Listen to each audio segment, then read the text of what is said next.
Haleluya, Tuhan Yesus baik, Dia berikan kesempatan kita beribadah. Kesempatan beribadah merupakan satu berkat. Merupakan satu berkat sekali lagi. Kita tahu bersama beberapa waktu lalu, karena situasi pemerintah menganjurkan kita untuk beribadah dari rumah, kita masih tetap beribadah tetapi tidak beribadah secara komunal, dan kita merasa ada hal yang aneh begitu. Tetapi ketika kita diberi kesempatan beribadah, puji Tuhan, kita senang sekali. Ibadah adalah tanda bahwa kita sehat secara rohani. Karena orang yang sehat secara rohani itu, dia merasa susah kalau tidak beribadah. Puji Tuhan, saudara-saudara, pada pagi hari ini sudah lewat sedikit dari jam 10, berarti sudah siang. Saya ingin mengajak kita untuk belajar satu tema firman Tuhan. Judulnya atau temanya menjaga kemuliaan Allah. Jadi temanya menjaga kemuliaan Allah. Kita akan mulai dengan membaca 1 Petrus pasal 2 ayat 9.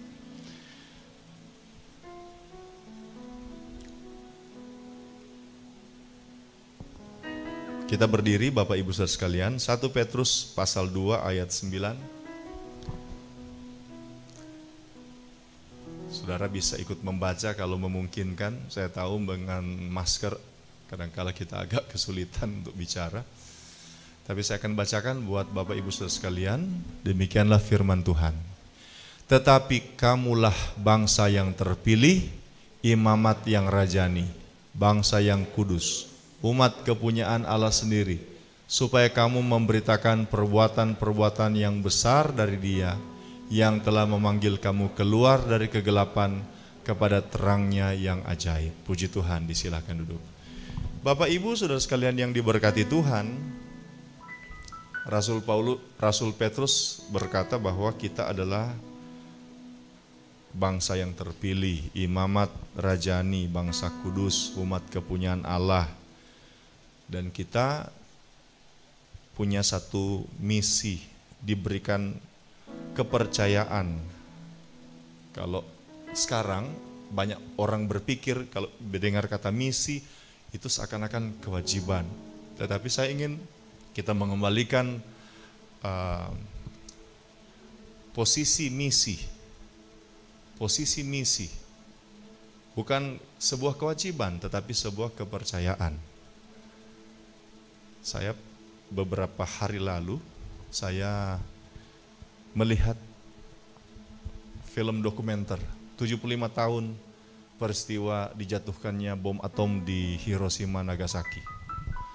1,5 jam kalau tidak salah film itu saya lihat. Ada banyak hal, tapi saya juga memperhatikan ada seorang perwira menengah Amerika, seorang kolonel penerbang yang dipercayakan untuk membawa bom atom. Kolonel, saya lupa namanya. Kok masih ingat? Dia dipercayakan untuk bawa bom atom untuk dijatuhkan di Hiroshima Nagasaki. Nah, saudara-saudara, ini sebenarnya misi bunuh diri, sebab waktu bom atom itu diuji coba, diledakkan di satu tempat di Los Alamos mungkin itu di Amerika, dampaknya mengerikan sekali, luar biasa mengerikan. Dan saudara-saudara, ada pemikiran ini kalau dijatuhkan di Hiroshima dan Nagasaki di Jepang, maka bom itu misalnya meledak, bagaimana dampaknya dengan pesawat yang bawa bom itu. Nah, jadi ini misi bunuh diri, saudara-saudara. Tetapi si kolonel yang diberikan tugas untuk bawa bom itu, ini dia tidak lihat ini sebagai sebuah kewajiban saja, tetapi dia lihat sebagai sebuah kepercayaan, sebagai sebuah kehormatan. Karena apa? Dengan meskipun ini membunuh bangsa Jepang, ada kurang lebih 70.000 orang di Hiroshima saja yang meninggal, tetapi itu menghentikan perang Dunia II ya, yang memakan jiwa jauh lebih banyak. Jadi dia lihat bukan hanya sekedar kewajiban, tetapi sebuah kepercayaan. Jadi misi itu bukan hanya sekedar kewajiban, tetapi sebuah kepercayaan. Dan saudara-saudara, kita anak-anak Tuhan diberikan misi. Jadi sekali lagi bukan kewajiban saja, tetapi sebuah kepercayaan. Untuk apa? Untuk menyatakan kemuliaan Tuhan. Memberitakan perbuatan-perbuatan besar, itu saudara-saudara dalam teks asli bisa diartikan sebagai untuk menyatakan kemuliaan Tuhan. Nah, kita saudara-saudara punya misi menyatakan kemuliaan Tuhan. Nah, saudara-saudara, kalau kita baca Alkitab, ada beberapa hal yang saya lihat saudara-saudara, bahwa Tuhan itu memang merancangkan kemuliaan bagi manusia. Ini Tuhan kita luar biasa.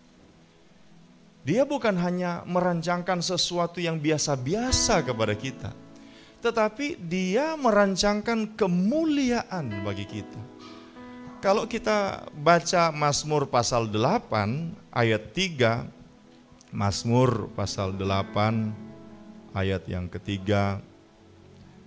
Jika aku melihat langitmu, buatan jarimu, bulan dan bintang-bintang yang kau tempatkan, apakah manusia sehingga engkau mengingatnya? Apakah anak manusia sehingga engkau mengindahkannya?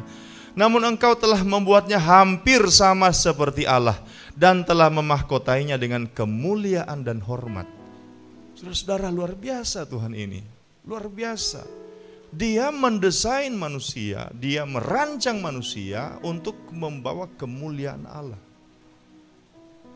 Kejadian pasal 1 ayat 26 sampai 28 membuka pengertian kita bagaimana efek kemuliaan itu. Berfirmanlah Allah, baiklah kita menjadikan manusia menurut gambar dan rupa kita supaya mereka berkuasa atas ikan-ikan di laut dan burung-burung di udara dan atas ternak dan atas seluruh bumi dan atas segala binatang melata yang merayap di bumi. Ayat 28, Allah memberkati mereka, lalu Allah berfirman kepada mereka, beranak cuculah dan bertambah banyak, penuhilah bumi dan taklukkanlah itu, berkuasalah atas ikan di laut, burung di udara dan atas segala binatang yang merayap di bumi. Saudara-saudara, kemuliaan Tuhan berikan kepada manusia. Dan saudara-saudara, dampak kemuliaan itu menjadikan manusia jadi penguasa dan pengelola alam. Kita diberikan, jadi kemuliaan Tuhan itu membuat manusia jadi penguasa. Kita kalah kuat dengan singa. Singa saja lawan banteng Afrika, saya lihat saudara-saudara ada 6 ekor atau 7 ekor singa itu melawan banteng Afrika. Kalah singa saudara-saudara, itu banteng itu sangat kuat. Kita kalah kuat dengan banteng. Kita kalah cepat dengan banyak binatang. Kita tidak bisa terbang seperti burung. Kalau misalnya pesawat jadi apa-apa, kita tidak bisa duduk di samping jendela darurat atau pintu di pesawat, kemudian kita buka dan kita berpikir kita adalah Superman yang bisa terbang. Tetapi kita diberikan apa? Hak untuk berkuasa. Wah, luar biasa. Karena apa? Karena kita membawa kemuliaan Tuhan. Kita diberikan hak untuk mengelola alam. Mengelola dengan hikmat, dengan akal intelek yang Tuhan berikan kepada kita. Kita bisa mengelola alam. Kita bisa memanfaatkan. Saya saudara-saudara kadang-kadang berpikir ada istilah hak cipta. Betul ya? Ada istilah hak cipta. Ini hak cipta ini apa? Penemu Archimedes yang menemukan hukum berat jenis. Thomas Alva Edison dia menemukan ini. Albert Einstein menemukan. Saudara-saudara, kemudian orang-orang itu diberikan hak cipta. Saya merasa bahwa terlalu berlebihan mungkin kita menggunakan istilah hak cipta. Sebab apa yang kita ciptakan? Sumber daya, potensi di alam semesta yang diciptakan oleh manusia apa? Kita tidak pernah menciptakan sesuatu dari ex nihilo, kata bahasa Latinnya, creatio ex nihilo, dari tidak ada menjadi ada. Tidak, kita hanya bisa mengembangkan, kita hanya bisa memanfaatkan, kita hanya bisa mengoptimalkan. Orang takjub ketika ada handphone. Wah, ini handphone, bayangkan hanya ada alat sini, alat ini, handphone seperti ini kita bisa terhubung, bisa video call. Lewat apa? Lewat udara, lewat signal. Kita takjub saudara-saudara, tetapi kita bukan pencipta. Kita hanya bisa mengelola. Ini hak. Sehebat-hebatnya kancil. Tidak pernah kancil menciptakan handphone. Sehebat-hebatnya lebah bikin sarang. Sehebat-hebatnya burung elang, burung Raja Wali bikin sarang di Gunung Batu. Saya lihat ada tikus yang tidak berbulu itu, dia bikin sarang di bawah tanah, saudara-saudara. Dan sarangnya itu beberapa kilometer persegi. Sehebat-hebatnya mereka tidak bisa menyaingi manusia. Kenapa? Karena manusia, gara-gara kemuliaan Tuhan, manusia jadi penguasa, jadi pengelola alam. Saudara-saudara, misalnya negara kita diberikan, misalnya saya diberikan hak impor beras, hak impor gula. Oh, memang pasti akan sangat menguntungkan kepada saya. Saya yang dominasi membeli cengkih, saya yang dominasi impor gula dan sebagainya. Oh, pasti saya yang, cuman saya yang bisa jual minyak, cuman saya yang bisa jual gas. Itu hak luar biasa. Haleluya. Itulah kemuliaan Tuhan. Tuhan berikan kepada manusia, sehingga manusia itu diberikan posisi sebagai penguasa dan diberikan kepercayaan sebagai pengelola alam. Saudara-saudara, kalau ada orang yang tidak hormati Tuhan, maaf ya, tidak tahu malu. Kalau ada orang yang tidak hormati Tuhan, pantas Mazmur pasal 14 katakan, busuk dan jijik engkau tidak menghormati Tuhan. Kalaupun engkau tidak pernah mengutuki Tuhan atau menantang Tuhan lewat ucapanmu, ketika ada orang yang tidak mengakui Tuhan dalam kehidupannya, orang ini sebenarnya minta maaf, tidak tahu malu. Tuhan kasih posisi hebat, Tuhan kasih kepercayaan dahsyat, Tuhan kasih kemuliaannya bagi kita. Haleluya. Kemuliaan Allah menjadikan umat Israel menjadi umat yang terpuji, ternama, terhormat, menjadi kepala bukan ekor, naik bukan turun. Ini orang Israel, saudara-saudara, diberikan seperti ini. Orang Israel diberikan kehormatan. Saudara-saudara, ada satu slide, ada satu hal yang ini bangsa Israel diberikan kemuliaan Allah. Jadilah bangsa Israel menjadi bangsa yang luar biasa. Saudara, ini data-data yang bisa kita dapatkan dengan mudah. Israel adalah etnis yang paling banyak memenangkan hadiah Nobel. Hadiah Nobel itu, saudara-saudara, bukan hadiah yang ece-ece diberikan kepada, ini harus orang-orang yang memang sangat terpandang, penemu-penemu brilian. Dari 500 sekian hadiah Nobel yang sudah diberikan sampai sekarang, 194 diraih oleh orang Yahudi. Itu setara dengan 23% dari keseluruhan. Israel itu gara-gara diberikan kemuliaan Tuhan, wah, mereka jadi orang-orang pintar. Mereka yang menemukan banyak penemuan-penemuan inovatif. Waze, vaksin, polio, kolera, campak. Indonesia sudah bikin vaksin corona, sudah uji klinis tahap 3. Tapi saya dengar-dengar juga di Yahudi sudah lebih dulu. Yang bikin laser, bom atom, bom hidrogen, yang orang pernah bilang, benci Yahudi, marah Yahudi. Ya, setiap hari kita gunakan Google itu juga dibuat oleh orang Yahudi. Penguasa teknologi sekarang siapa? Steve Ballmer, CEO Microsoft, Sergey Brin dan Larry Page, co-founder Google, Michael Dell yang punya perusahaan Dell, Larry Ellison, Mark Zuckerberg. Oma-oma pun ditolong oleh orang Yahudi gara-gara pakai FB, kan orang Yahudi yang bikin FB.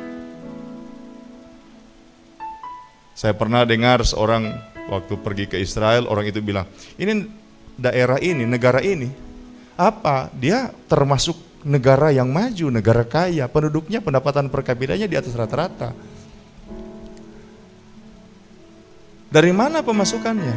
Orang Israel, saudara-saudara, pemasukannya dari mana? Wisata, iya, betul.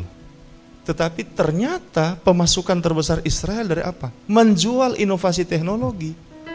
Itu menurut mereka. Dan memang tidak bisa dibantah. Menjual inovasi. Menjual peralatan militer, alutsista, ya kan? Alat sistem utama pertahanan. Mereka menjual teknologi, saudara-saudara. Ini kenapa mereka bisa jadi seperti ini? Ya karena kemuliaan Tuhan, Tuhan berikan kepada mereka. Nah sekarang kemuliaan Tuhan itu Tuhan berikan juga kepada kita, gereja Tuhan. Bahkan orang Israel dikenal sebagai umat Allah, gereja Tuhan dikenal sebagai pengantin Kristus yang tak bercacat celah. Kita jadi pengantin, jadi kekasih Tuhan. Kita jadi pengantin Kristus. Efesus pasal 2 ayat 25-27. Memberikan kepada kita pemahaman bagaimana Tuhan memuliakan gereja. Dengan menjadikan gereja sebagai pengantin. Nanti saudara lihat ayatnya di rumah. Nah saudara-saudara, kita kembali ke slide. Bolehlah ditampilkanlah. Hai suami, kasihilah istrimu sebagaimana Kristus telah mengasihi jemaat dan telah menyerahkan dirinya baginya, untuk menguduskannya sesudah ia menyucikannya dengan memandikannya dengan air dan firman, supaya dengan demikian ia menempatkan jemaat di hadapan dirinya dengan cemerlang, tanpa cacat atau kerut atau yang serupa itu, tetapi supaya jemaat kudus dan tidak bercelah. Saudara-saudara, Tuhan itu memang baik-baik sekali. Tuhan kita itu luar biasa sekali. Semua umat manusia Tuhan muliakan dengan menempatkan umat manusia jadi penguasa, pengelola alam. Orang Israel diberikan kepercayaan menjadi kepala bukan ekor, tetapi ternyata kesempatan itu terbuka bagi kita yang bukan orang Israel, orang Sangir asli pun bisa mengalami berkat ini. Haleluya. Saudara orang apa?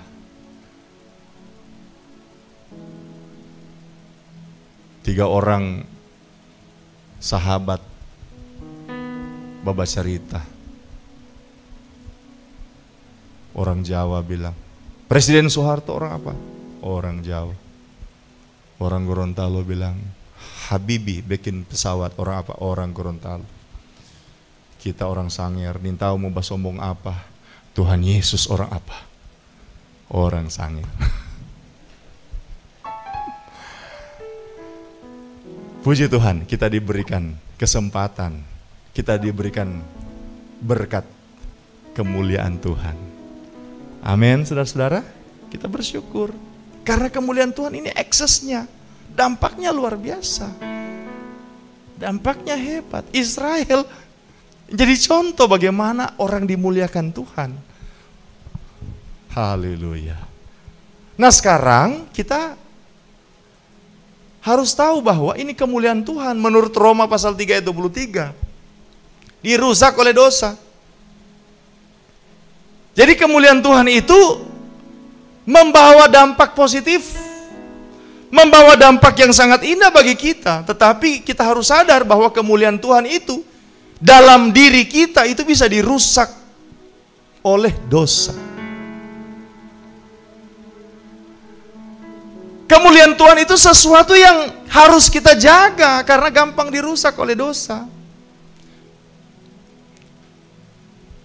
Semua orang telah berbuat dosa dan telah kehilangan kemuliaan Allah. Itu kata Roma pasal 3 ayat 23. Semua orang memiliki dosa. Dan dosa itu merusak kemuliaan Allah. Menggerogoti kemuliaan Allah. Kehilangan kemuliaan Allah ini dalam bahasa aslinya hustereo, artinya merosot. digerogoti secara perlahan. Dosa mengambil kemuliaan Allah secara perlahan, menggerogoti dari dalam. Haleluya. Kita harus hati-hati dengan dosa. Karena itu saudara-saudara, bagaimana menjaga kemuliaan Allah? Ya harus hati-hati dengan dosa. Nah saudara-saudara, kita belajar dari Israel 3 dosa yang membuat orang Israel kehilangan kemuliaan Allah. Sekarang saya mau bahas satu saja. Ibadah keempat saya mau bahas 2. Saudara yang ikut ibadah kedua, saudara bisa lihat di YouTube kita atau di FB kita. Jadi pagi ini satu saja. Belajar dari Israel, ada dosa yang membuat orang Israel digerogoti kemuliaan Allah. Dan orang Israel yang jadi kepala bukan ekor akhirnya terbuang di Babilonia. Tersebar ke bangsa-bangsa. Mengalami genosid. Waktu zaman Hitler, kan pembunuhan itu orang Yahudi. Dimasukkan ke dalam ruangan kemudian dikasih racun. Mati saudara-saudara. Kenapa mengalami hal-hal seperti itu? Karena orang Israel tidak jaga kemuliaan Tuhan. Tetapi kita anak-anak Tuhan harus jaga kemuliaan Tuhan. Yang setuju katakan amin. Bagaimana kita menjaga? Kita harus hati-hati dengan dosa. Ada 3 dosa Israel. Dosa pertama yang saya bahas pagi hari ini. Yang pertama namanya dosa tegar tengkuk. Dosa tegar tengkuk. Coba kita lihat Keluaran 32 ayat 9.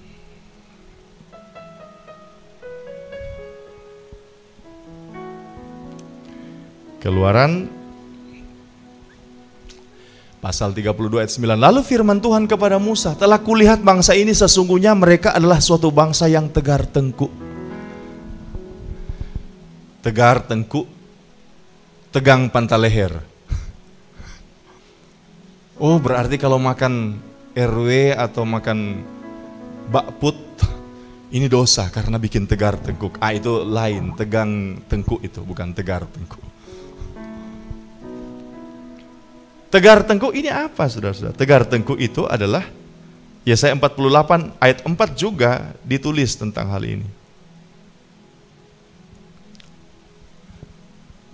48 ayat 4. Oleh karena aku tahu bahwa engkau tegar tengkuk. Ini arti tegar tengkuk. Keras kepala dan kepala batu. Saudara-saudara, terus terang saya bergumul untuk bicara ini. Tuhan, tapi saya mau bicara.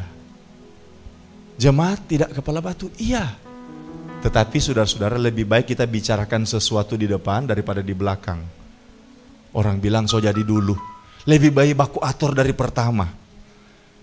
Lebih baik saudara-saudara bicara yang susah di pertama. Kalau mau bangun rumah, bicara dengan bahas dengan tukang katanya harus dari pertama. Ini setuju, setuju. Ini setuju, setuju. Jangan sudah ada kasus dulu baru bicara. Kadang-kala kita di rumah juga salah jadi orang tua. Nanti sudah anak salah baru. Sebenarnya dari awal preventif pencegahan. Nah, ketika saya bicara ini saudara-saudara, ini bukan karena kepala batu. Tetapi karena kita tidak mau jadi bangsa yang dikatakan seperti itu. Yang setuju katakan amin. Haleluya. Umat Tuhan yang ada di rumah tentunya juga tidak kepala batu. Haleluya. Tapi kita harus bicarakan hal ini. Kita tidak mau kepercayaan Tuhan, kemuliaan Tuhan itu diambil dari kita. Kita tidak mau. Daud waktu bikin dosa dia katakan, jangan ambil rohmu dari dalamku Tuhan. Jangan ambil rohmu dari dalamku. Nah, dosa yang bisa membuat kita kehilangan kemuliaan Tuhan adalah tegar tengkuk. Dibahasakan dalam Yesaya pasal 48 ayat 4 tadi, keras kepala. Kepala batu. Wah, kepala batu maksudnya apa? Ketik, ketek. Saya pikir-pikir kenapa orang Israel ini tegar tengkuk, keras kepala, kepala batu.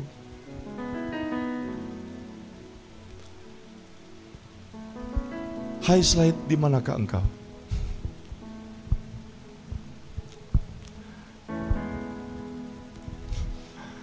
Kenapa orang Israel ini keras kepala, kepala batu?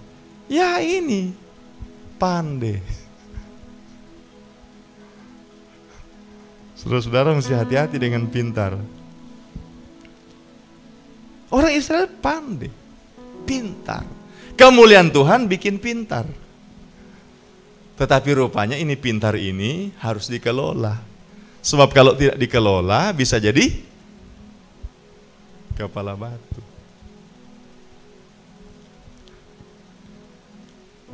Hati-hati, seringkali akal yang hebat jadi kurang baik.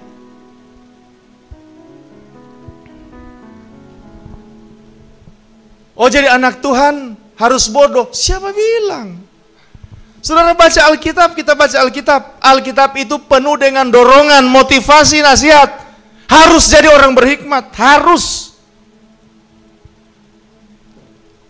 Israel itu umat Allah, dan salah satu yang dimajukan sekali di Israel adalah apa? Adalah pendidikan. Saya baca saudara-saudara beberapa informasi tentang bangsa ini. Bangsa ini saudara-saudara dikenal sebagai bangsa terdidik. Sekolah merupakan sesuatu yang mereka lakukan bukan hanya di sekolah lembaga formal, tetapi sekolah itu dari rumah. Orang Israel mewajibkan orang tua menjadi guru bagi anak-anak, mewajibkan. Gara-gara belajar dari rumah, daring, saudara-saudara, banyak apa? Baca meme, saudara-saudara. Ada orang tua so marah-marah kepada guru. Ada orang tua so angkat tangan. Karena ternyata mengajar anak ternyata lebih sulit. Ada orang tua bilang lebih baik kita mencari daripada mengajar. Sebab ketika orang tua mengajar, muncul ajar-ajar yang lain, akhirnya baku ajar. Ternyata tidak gampang mengajar. Orang Israel mewajibkan. Pengajaran bukan hanya di lembaga sekolah, pendidikan formal. Orang Israel mewajibkan, di rumah harus belajar. Orang tua wajib mengajar anak. Gereja wajib mengajar umat Tuhan. Kenapa mereka pintar? Karena mereka memang saudara-saudara ada budaya, sistem budaya mengajar. Di rumah belajar. Kalau orang saudara-saudara yang bawa anak-anak ke sekolah, biasa ibu-ibu begitu kan? Tapi kalau di Israel, bapak-bapak wajib bawa anak ke sekolah.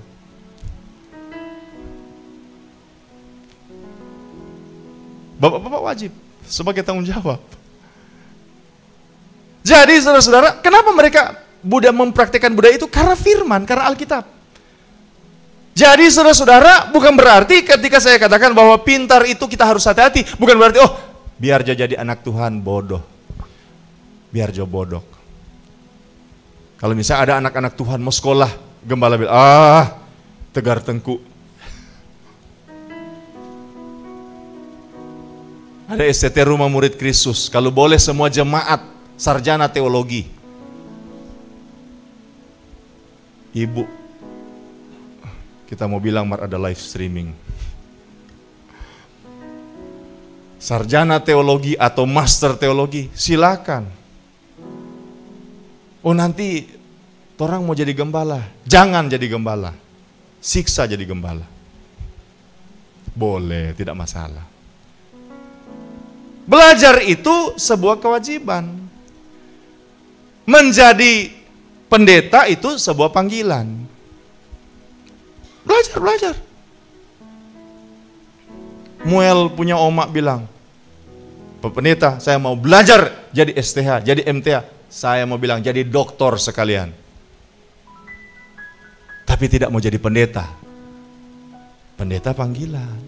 Jemaat mau belajar jadi sarjana teologi, tidak pernah gembala mau rasa susah. Malah ada satu sukacita. Sebab belajar tentang Tuhan, belajar dari Tuhan, jadi seperti Yesus. Kalau ada orang belajar sarjana teologi, jadi iblis, berarti sudah ada yang aneh dia ada belajar. Dia ada belajar di STT iblis. Masa belajar Tuhan, dari Tuhan, tentang Tuhan, jadi iblis? Seharusnya kalau belajar dari Tuhan, tentang Tuhan, jadi seperti Yesus. Amin, saudara-saudara. Amin. Iya. dulu belum belajar teologi, perendah hati sekali. Serta so belajar teologi, wah, STH. Pokoknya tuh S itu sombong. Sudah tinggi hati. MTH makin tinggi hati. Doktor teologi DTH, tinggi hatinya. Saudara-saudara, kadangkala di sekolah teologi kadangkala jadi susah. Kenapa? Kenapa artinya dipelesetkan seperti itu? Tetapi saya pikir itu harus bercermin. Karena mungkin saja orang-orang setelah belajar STH jadi STH, MTH, DTH, akhirnya memang jadi sombong. Alkitab tidak melarang kita belajar. Alkitab mendorong kita belajar. Tetapi pintar itu harus hati-hati.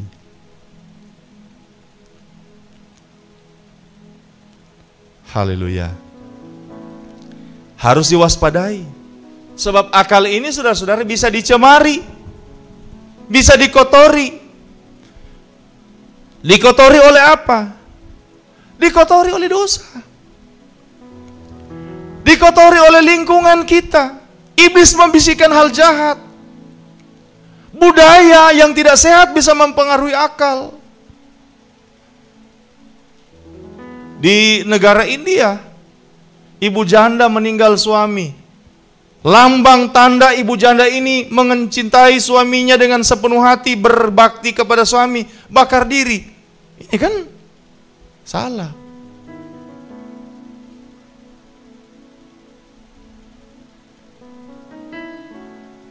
Akal bisa dicemari dengan nilai-nilai yang salah. Karena itu saudara-saudara memang harus hati-hati. Saya bukan pendeta yang sangat ekstrim. Oh, tidak boleh game, tidak boleh FB, tidak boleh televisi. Saya bukan seperti itu. Tidak boleh cat rambut. Tidak adil. Tidak adil. Ada yang dicat hitam. Ada yang dicat coklat. Yang penting jangan cat kuning merah biru saja. Kalau cat kuning merah biru tidak masalah juga, bukan dosa. Tetapi saudara-saudara akan dibawa ke Jamnas, Jambore Nasional Perkemahan. Tidak fair kan saudara? Masa cat hitam boleh, cat ini tidak boleh? Tapi saya juga tidak mau terlalu masuk dalam polemik. Sebab saya ingin tekankan, memang kita harus fokus untuk memuliakan Tuhan. Tadi pagi dari dua saudara waktu datang, ada dua orang yang saya lihat mode pangkas rambutnya agak unik. Laki-laki. Sebab ini dicukur saudara-saudara, ini dicukur. Kemudian ini ada beberapa rambut kemudian diikat. Ada dua orang saudara-saudara saya lihat, masih pagi. Berarti ada model-model sekarang. Tapi kemudian saya pikir-pikir, itu tidak seaneh. Saulin juga begitu saudara-saudara.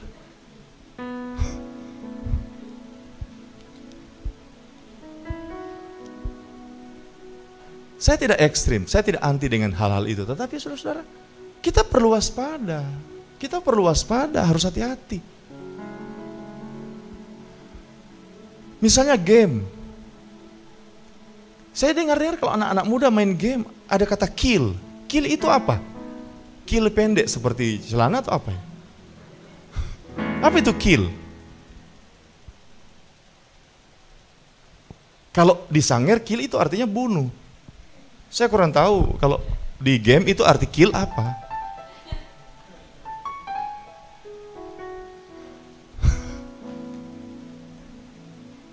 Di PUBG kill itu apa artinya? Perlu hati-hati. Bunuh itu sebuah prestasi. Apakah? Perlu hati-hati.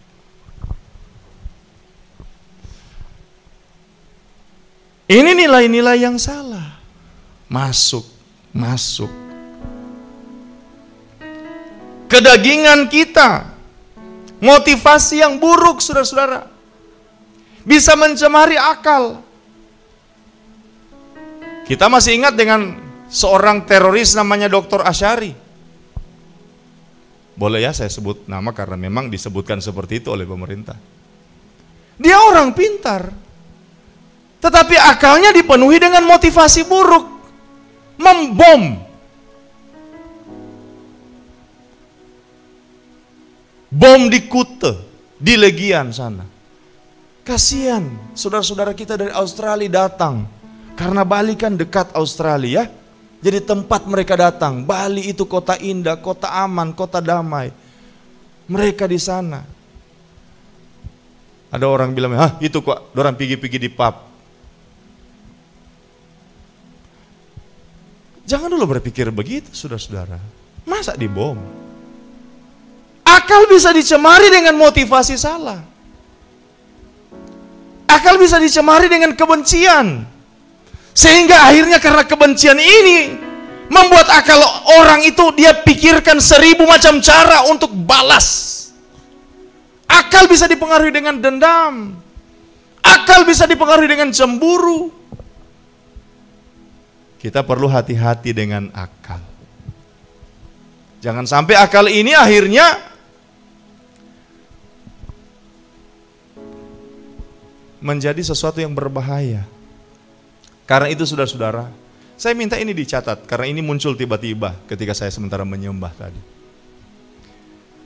Akal yang baik itu adalah akal yang dikuasai Roh Kudus.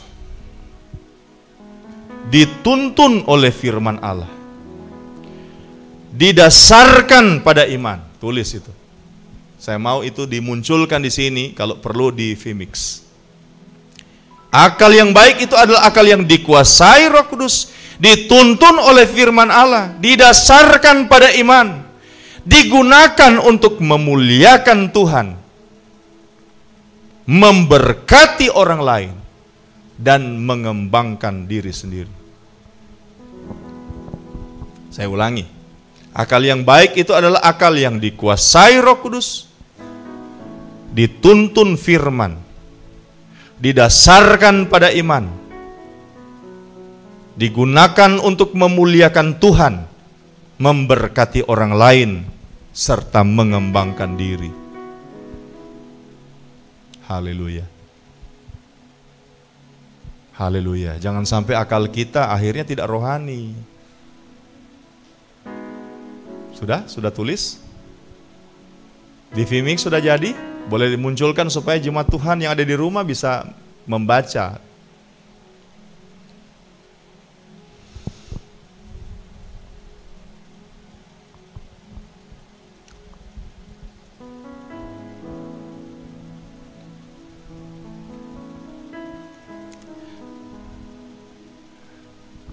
Memang kita perlu bijak dengan akal.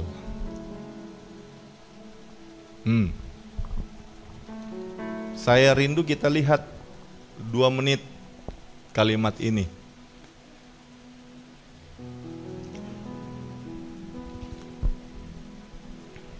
Akal yang baik adalah akal yang dikuasai oleh Roh Kudus, dituntun. Dituntun maksudnya. Saya juga sota terus tak baca. Dituntun firman. Amin. Didasarkan pada iman, digunakan untuk memuliakan Tuhan. Tuhan ini bukan Tuhan. Memberkati orang lain serta mengembangkan diri.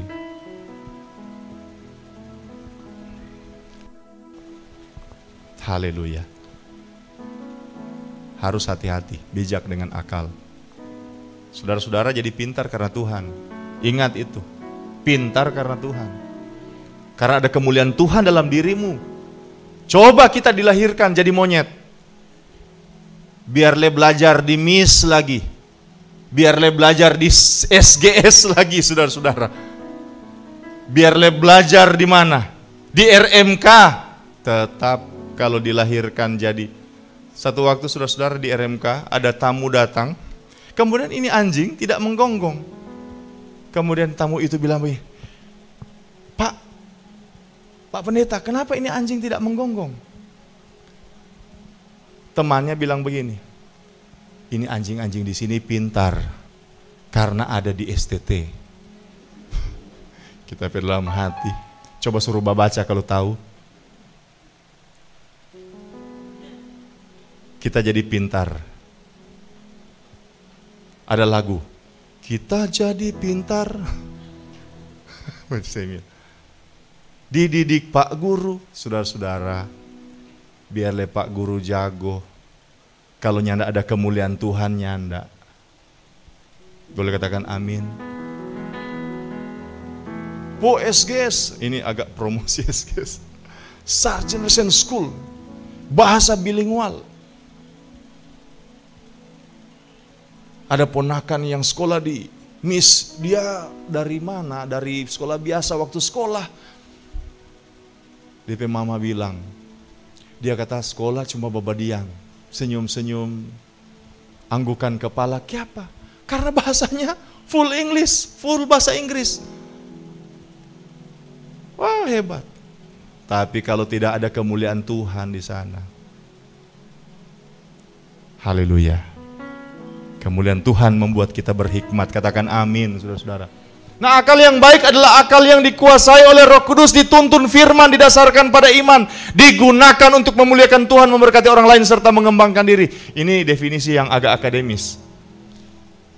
Saudara bikinlah, saudara punya definisi. Saudara-saudara, kalau tidak, akal kita akan jadi akal yang tidak rohani. Akal yang tidak rohani itu, kembali ke slide saudara-saudara, ada beberapa peristiwa. Ini akal yang tidak rohani. Bisa jadi seperti ini. Akal bisa mengerdilkan iman dan akhirnya tegar tengkuk. Apa bukti? Di dalam Hakim-Hakim pasal 5 ayat 15. Saudara mungkin pernah dengar, enggak usah munculkan ayatnya. Hakim-Hakim pasal 5. Deborah menghadapi pasukan Sisera. Orang Israel diperbudak oleh Yabin dengan panglima Sisera. Kemudian Tuhan bangkitkan Deborah untuk membebaskan orang Israel dari perbudakan Yabin. Deborah panggil orang-orang Israel, suku-suku Israel. Tetapi Alkitab katakan pasukan Ruben banyak pertimbangan. Kenapa banyak pertimbangan? Ini orang-orang Ruben pintar. Aduh, bagaimana kita mau menang? Sisera itu punya 900 kereta besi. Dan dalam Hakim-Hakim 4 ayat 13, Israel sedangkan peda satunya enggak. Bagaimana mau lawang 900 kereta besi sedangkan torang hele peda. Cuma ada pisau dapur mungkin. Jadi banyak pertimbangan pasukan Ruben. Padahal Tuhan lewat Deborah sudah memerintahkan berperang. Nah, ini akal main di sini, saudara-saudara. Akal terlalu hebat dibandingkan visi Tuhan. Keluaran 3 ayat 11, Tuhan panggil Musa untuk jadi pemimpin membebaskan Israel dari perbudakan Mesir. Musa juga enggan. Musa dua hati. Kenapa Musa dua hati? 40 tahun dia tinggal di istana, dia tahu Mesir punya kekuatan sampai di mana.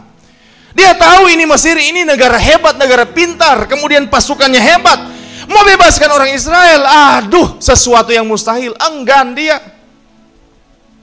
Musa punya pemikiran itu membuat dia hampir Tuhan marah. Bahkan bukan hampir, Tuhan marah. Karena apa? Enggan taati panggilan. Waktu orang Israel akan masuk tanah Kanaan, diutus mata-mata. 10 mata-mata bilang, aduh memang negeri itu mantap, bagus sekali. Tetapi kotanya berkubu, tentaranya besar-besar, bahkan ada raksasa jadi pahlawan-pahlawan perang. Pesimis sekali. Meskipun Yosua dan Kaleb sudah berkali-kali katakan, tidak, kita akan maju, kita akan menang. 10 orang itu mempengaruhi bangsa Israel dengan ketakutan. Sehingga akhirnya apa? Akhirnya orang Israel menangis suara nyaring. Mereka tidak mau masuk tanah Kanaan. Kenapa? Akal lagi. Akal. Apakah salah informasi mata-mata ini? Tidak salah, tidak salah. Tetapi itu saya katakan tadi, akal harus dikuasai Roh Kudus.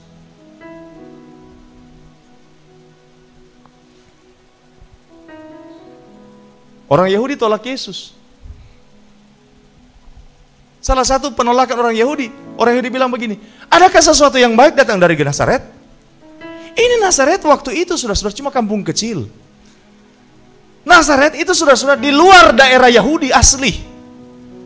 Daerah itu adalah daerah campuran Israel plus bangsa-bangsa lain. Artinya dorang punya darah so tidak murni orang Israel. Masa Mesias DP darah campur? Bukan Yahudi totok? Masa Mesias itu sama dengan Samaria? Orang Israel bergaul dengan Samaria pun tidak mau. Sehingga orang Yahudi tolak Yesus. Nah, saudara-saudara, kembali munculkan yang diketik tadi. Saya ingin katakan akal baik, tetapi akal yang baik ini adalah akal. Kita baca sama-sama. Akal yang baik adalah akal yang dikuasai oleh Roh Kudus, dituntun firman, didasarkan pada iman, digunakan untuk memuliakan Tuhan, memberkati orang lain, serta mengembangkan diri. Jaga kemuliaan Tuhan. Berarti kesimpulannya apa? Jaga kemuliaan Tuhan dengan cara apa? Jaga akal. Amin, saudara-saudara. Ujilah aku Tuhan. Mari kita berdiri, saudara-saudara. Cobalah aku Tuhan, selidiki hatiku dan batinku, mataku tertuju padamu. Aku cinta padamu Tuhan,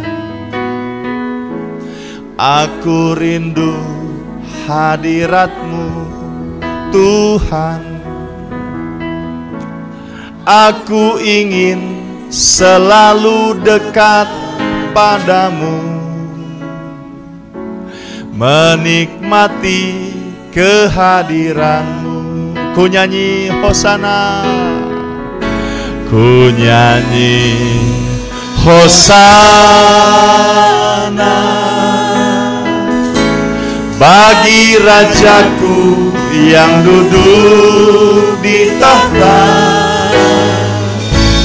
Aku muliakan dan ku agungkan, Kau layak disembah.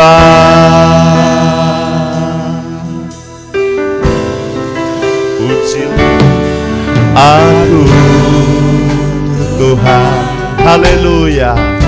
Cobalah aku Tuhan, selidiki batinku dan hatiku, mataku tertuju padamu.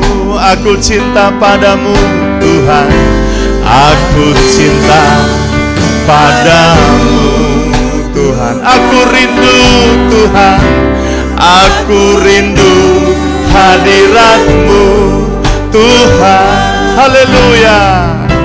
Aku ingin selalu dekat padamu, menikmati kehadiran-Mu.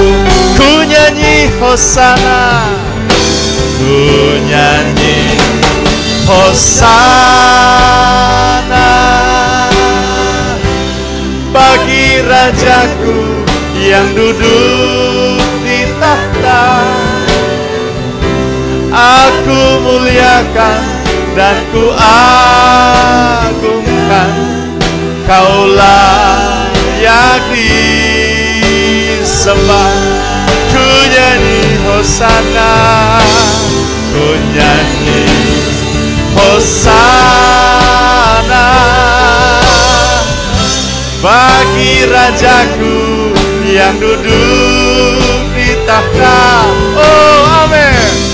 Aku muliakan dan ku agungkan, Kau layak disembah. Umat Tuhan saja ku nyanyi Hosana, ku nyanyi Hosana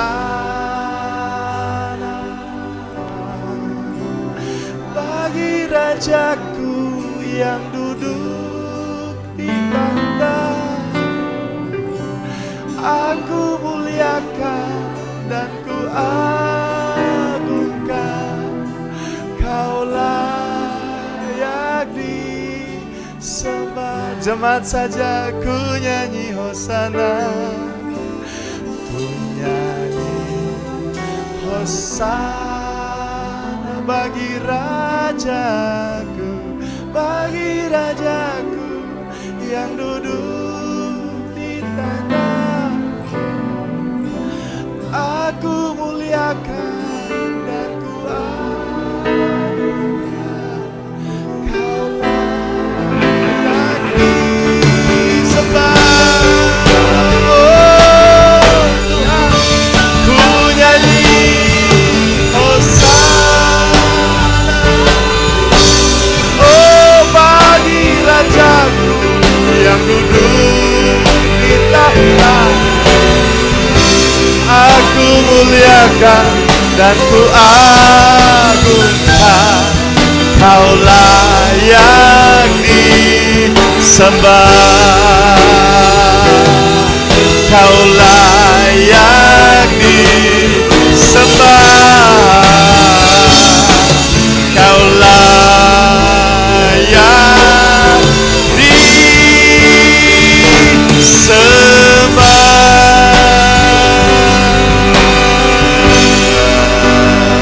Haleluya, haleluya, haleluya. Tuhan, ampuni kami kalau mungkin pernah ada dalam hidup kami lupa bahwa hidup kami menjadi mulia, menjadi terhormat. Kami menjadi orang yang berhikmat. Itu semua karena Tuhan. Ampuni kami kalau pernah ada dalam bagian sejarah hidup kami di mana kami lupa akan kebenaran itu. Tuhan, ampuni kami, sucikan kami. Bapa, sekarang dan ke depan kami minta ya Roh Kudus, tolong kami, ingatkan kami. Engkau yang akan terus arahkan kami supaya akal yang Engkau berikan kepada kami, sehingga kami menjadi orang yang dipercayakan kemuliaan Tuhan, itu kami persembahkan untuk kemuliaan Tuhan. Akal ini untuk memberkati banyak orang. Akal ini untuk mengembangkan setiap potensi kasih karunia yang Tuhan berikan kepada kami. Tuhan dipuji, Tuhan dimuliakan. Biarlah kami selalu menghargai Engkau, menghormati Engkau. Hamba-Mu berdoa saat ini, Bapa, berkati akal pikiran kami umat-Mu, sehingga ada hal-hal yang baik yang bisa muncul melalui akal kami yang benar. Biar akal ini selalu mengarahkan kami memuliakan Tuhan. Ada inovasi-inovasi yang baik bisa dibuat dalam keluarga pribadi, dalam pelayanan, dalam pekerjaan kami untuk memberkati banyak orang. Tuhan, tolong kami. Tetapi lebih daripada itu, Tuhan, biarlah akal ini akan mengarahkan kami untuk selalu menghormati Tuhan, memuliakan Tuhan. Biar kami terus menjaga kemuliaan Tuhan dalam hidup kami. Terima kasih Bapa. Kami yakin Engkau sudah memberkati ibadah ini, memberkati seluruh umat Tuhan yang sudah beribadah dan yang sudah melayani. Memberkati negara kami, bahkan penduduk di dunia ini Bapa, dengan semua perjuangan menghadapi pandemi. Ada banyak hal yang terjadi Tuhan. Bukan hanya masalah kesehatan, tetapi masalah ekonomi pun tergerus, dipengaruhi dengan pandemi ini Tuhan. Mengakibatkan ada banyak penderitaan yang muncul, masalah yang muncul. Dan tidak luput diantaranya anak-anak Tuhan juga mengalami persoalan-persoalan dunia ini Bapa. Hamba-Mu berdoa dalam nama Tuhan Yesus Kristus. Jaga pelihara umat-Mu, jaga pelihara umat-Mu. Biar tidak ada umat Tuhan yang tidak ada makanan. Limpahi umat Tuhan dengan kecukupan. Berikan jalan keluar terbaik. Berikan solusi Bapa bagi anak-anak tebusan darah-Mu. Supaya semua anak-anak Tuhan bisa makan, bisa minum, bisa pakai. Bisa melaksanakan urusan sehari-hari. Dan ada kesaksian bahwa Tuhan kami tidak pernah tinggalkan umat Tuhan. Terima kasih Bapa. Terima kasih Tuhan. Berikan hikmat kepada pemerintah, kepada orang-orang yang diberikan kepercayaan untuk mengatur segala sesuatu yang perlu diatur. Bukan hanya hikmat Tuhan, tetapi berikan juga takut akan Tuhan. Supaya tidak ada orang yang mengambil keuntungan dari pandemi ini, memperkaya diri, tetapi justru menghancurkan kehidupan banyak orang. Tuhan tolong Tuhan. Ingatkan mereka Bapa, biar ada rasa takut akan Tuhan muncul dalam hati. Sehingga tidak ada yang mengambil keuntungan untuk diri sendiri, tetapi untuk kemuliaan Tuhan semuanya kami persembahkan. Terima kasih Bapa, terima kasih Tuhan. Kami yakin Engkau tidak pernah tinggalkan kami. Semua umat Tuhan akan menjalani kehidupan di sepanjang minggu berjalan. Dalam aktivitas pribadi, keluarga, usaha kerja, pelayanan. Kehidupan bersosial. Tuhan Yesus akan tolong Yesus sertai kami. Mungkin sementara dalam pendidikan, dimanapun sekolah, pendidikan yang sementara digeluti, Tuhan tidak pernah tinggalkan. Terima kasih Bapa. Engkau menyempurnakan semuanya. Engkau memberkati ibadah ini. Kami akhiri ibadah ini dalam nama Tuhan Yesus Kristus. Kiranya kasih karunia dari Allah Bapa yang telah dinyatakan dalam Yesus Kristus Tuhan dan Juru Selamat kita akan terus diteguhkan lewat kehadiran Allah Roh Kudus yang menguatkan, menghibur, memberi hikmat serta melengkapi kita dengan karunia-karunia, menjadikan kita umat pemenang yang terus alami janji Tuhan. Jadi berkat bagi banyak orang supaya Tuhan kita dimuliakan melalui hidup kita. Dan kita aman terlindung dalam kasih karunia Tuhan. Terimalah berkat-berkat ini di dalam nama Tuhan Yesus Kristus. Haleluya. Sama-sama dengan iman katakan amin. Puji Tuhan. Tuhan Yesus memberkati.